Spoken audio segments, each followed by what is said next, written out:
আসসালামু আলাইকুম। আজ তোমাদের মাঝে আরো সুন্দর একটি রেসিপি নিয়ে চলে আসলাম। আজ আমি বানাবো বানানা পুডিং। চলো পুডিংটা তোমাদের সাথে শেয়ার করি। এখানে আমি দুটো কলা নিয়েছি আর দুটো ডিম। ঘরে থাকা এই মাত্র দুটো উপকরণ নিয়ে তোমরা বানিয়ে নিতে পারো অসাধারণ পুডিং রেসিপি। বাচ্চাদের জন্য সন্ধ্যার নাস্তায় এটা খুবই মজাদার হবে। এই তো ঝটপট বানিয়ে নাও মাত্র 2টি ডিম আর কলা দিয়ে একটি মজাদার পুডিং। পুডিংটা বানানোর জন্য প্রথমে আমি ক্যারামেলটা বানিয়ে নিচ্ছি। এখানে একটা পাত্রতে কিছুটা পরিমাণ চিনি দিয়ে দিলাম, তারপর সাথে একটু পানি দিয়ে ক্যারামেলটা প্রথমে আমি বানিয়ে নিব। এই তো আমার ক্যারামেলটা রেডি হয়ে গেছে। তারপর এটাকে একটা বাটিতে ঢেলে নিচ্ছি, যেই বাটিতে পুডিংটা বসাবো। তো এদিকে ক্যারামেলটা আমি ঠান্ডা হতে দিয়ে দিলাম। তারপরে এখানে কলা দুটোকে আগে কেটে নিব। এই তো একটা ছুরির সাহায্যে কলাগুলোকে আগে আমি টুকরো করে দিচ্ছি। তারপর এটা একটা কাঁটা চামচের সাহায্যে সুন্দর করে কলাগুলোকে ম্যাশ করে নিব।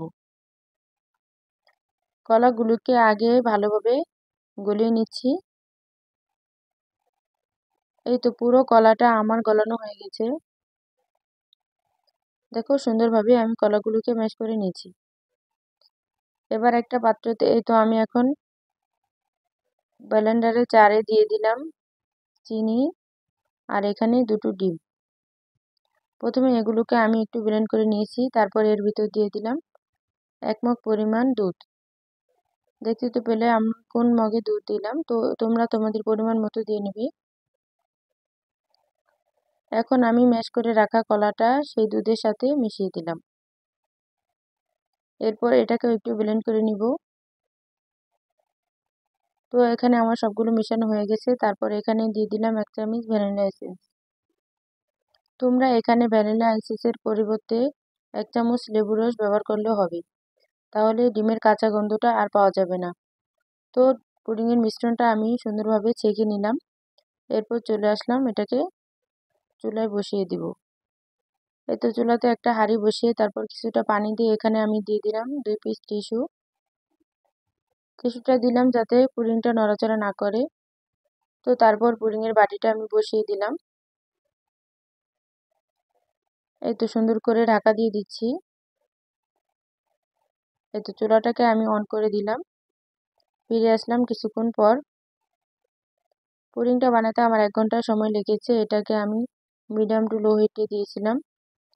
এখন একটু চেক করে নিচ্ছি এটা হয়েছে কিনা। দেখো কত সুন্দর হয়েছে মাশাআল্লাহ। তো এটাকে আমি এখন মোল্ড আউট করে নিব। একটু ছুরির সাহায্যে বাটির চারদিক দিয়ে একটু ছাড়িয়ে নিচ্ছি। রেসিপিটি ভালো লাগলে অবশ্যই একটি লাইক দিয়ে ভিডিওটি কন্টিনিউ করবে আর কমেন্টে তোমাদের সুন্দর মতামত জানাবে। এই তো আমি পুডিংটাকে একটু ঠান্ডা করে নিয়েছি, তারপর বাটি থেকে টেনে নিলাম। দেখো মাশাআল্লাহ কত সুন্দর হয়েছে। এখানে আমার ক্যারামেলের কালারটা সাদা এসেছে, তোমরা চাইলে আরেকটু গাঢ় করে নিতে পারো। তো আমার বাচ্চারা হালকাটাই পছন্দ করে, সেজন্য আমি এরকম বানালাম। কেমন হলো আজকের আমার পুডিং রেসিপি অবশ্যই কমেন্টে জানাবে। এই তো দেখো সুন্দর তৈরি হয়ে গেল একটি মজাদার পুডিং। বাচ্চাদের তোমরা যে কোনো সময় ঝটপট বানিয়ে দিতে পারো এই সামান্য উপকরণে অসাধারণ পুডিং। তো আজকের ভিডিওটি এ পর্যন্তই। সবাই ভালো থেকো। আল্লাহ হাফেজ।